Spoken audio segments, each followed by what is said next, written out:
ছোট্ট বন্ধুরা, এইবার তোমাদের শোনাবো বণিকের ছেলে ও লোহার দাঁড়িপাল্লার গল্প।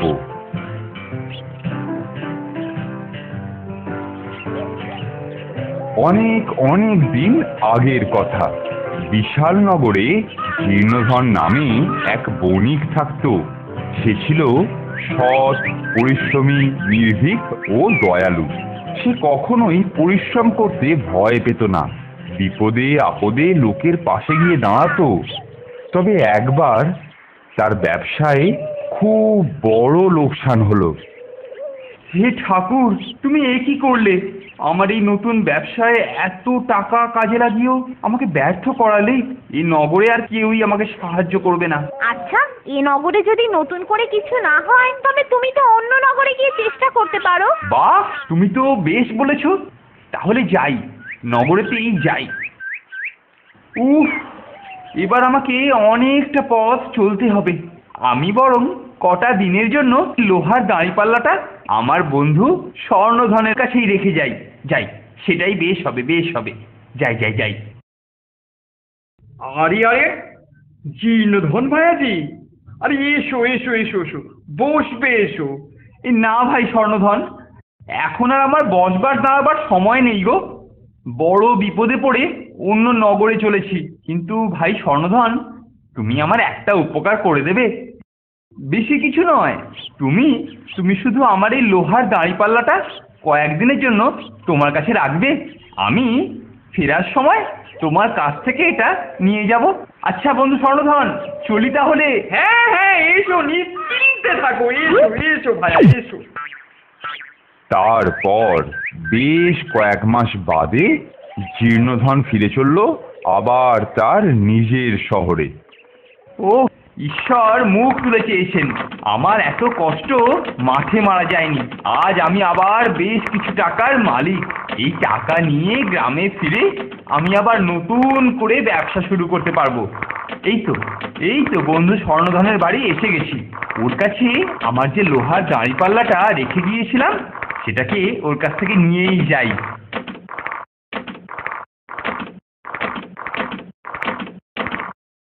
আরে জীর্ণধন যে, আরে এসো এসো এসো এসো।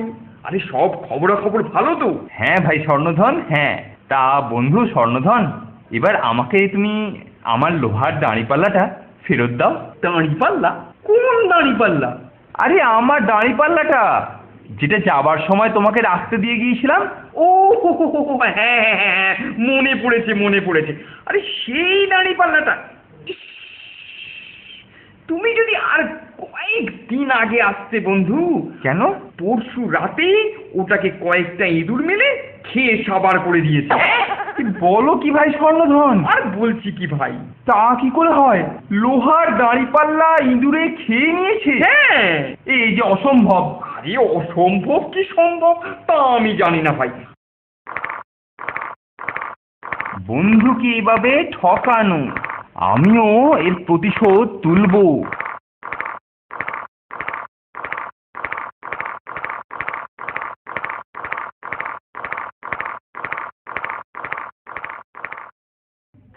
স্বর্ণধন, ও ভাই স্বর্ণধন, বাড়ি আছো?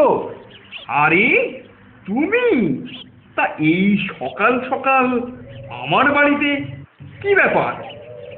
আর বলো না ভাই, আজ একটা জরুরি কাজে একটু শহরে যেতে হবে। তা তোমার ছোট ছেলেটাকে একবার দিতে পারবে? এত মালপত্র তো আমি আর একা বয়ে নিয়ে যেতে পারবো না। মালপত্র? আরে এ আর এমন কি কথা? হ্যাঁ হ্যাঁ হ্যাঁ, ও নিশ্চয়ই যাবে, নিশ্চয়ই তোমার সঙ্গে যাবে।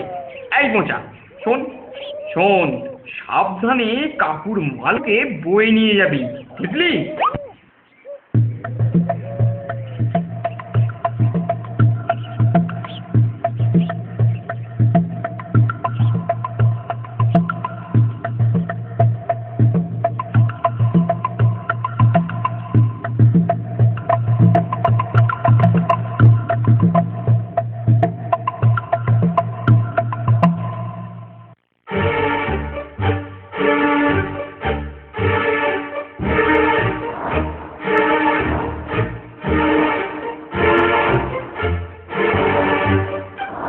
আরে বন্ধু, তোমার কাজ মিটেছে তো? তা একলা কেন?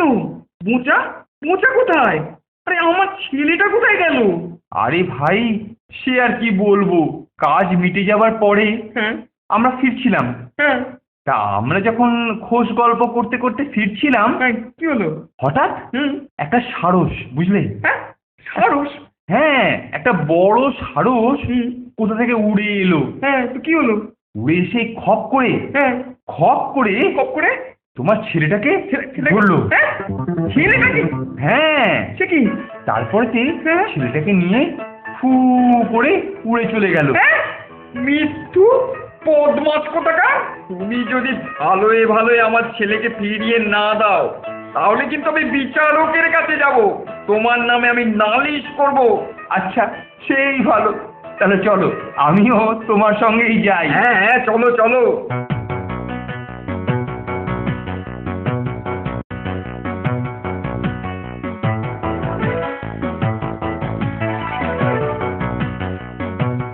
ধর্মবতার, আপনি আমাদের মা বাপ, কি অন্যায় অত্যাচার আপনি বিচার করুন। এই মিথ্যেবাদী আমার একমাত্র ছেলেকে চুরি করে কোথায় লুকিয়ে রেখেছি, কিছুতেই দিচ্ছে না। না ধর্মাবতার, না, আমি ওর ছেলেকে চুরি করিনি। একটা মস্ত বড় সারস এসে ওর ছেলেকে তুলে নিয়ে গেছে। একেবারে মিথ্যে কথা। যদি লোহার দাঁড়িপাল্লা ইঁদুরে খেয়ে ফেলতে পারে, তাহলে সারস কেন ছেলে নিয়ে উড়ে যেতে পারবে না? হ্যাঁ? ও, এই ব্যাপার। এই সমস্যা তাহলে তোমাদের। তাহলে স্বর্ণধন, তোমাকে আমায় বলতেই হচ্ছে তুমি দোষী। হ্যাঁ, তুমি দোষী। জীর্ণধনের দাঁড়িয়ে পাল্লা যে তুমি নিয়েছো, তাতে কোনো সন্দেহ নেই। হ্যাঁ হ্যাঁ ধর্মবতার, আমি স্বীকার করছি, আমি লোভে পড়ে এই কাজ করেছি। এমনটা আর কখনোই হবে না। তুমি আমায় ক্ষমা করো ভাই, তোমার দাঁড়িপাল্লা তুমি ফেরত পাবে, আমার ছেলেটাকে তুমি এনে দাও। তোমার ছেলে সুস্থই আছে। যাও যাও যাও, তুমি গিয়ে আমার দাঁড়িপাল্লা নিয়ে এসো, আর আমিও গিয়ে তোমার ছেলেকে নিয়ে আসি। এই আমি যাচ্ছি, এক্ষুনি যাচ্ছি। তারপরে স্বর্ণধন জীর্ণধনকে তার লোহার দাঁড়িপাল্লা ফেরত দিল, আর জীর্ণধনও স্বর্ণধনের ছেলেকে ফেরত দিল। তাহলে এই গল্পের নীতি কথা কি হলো?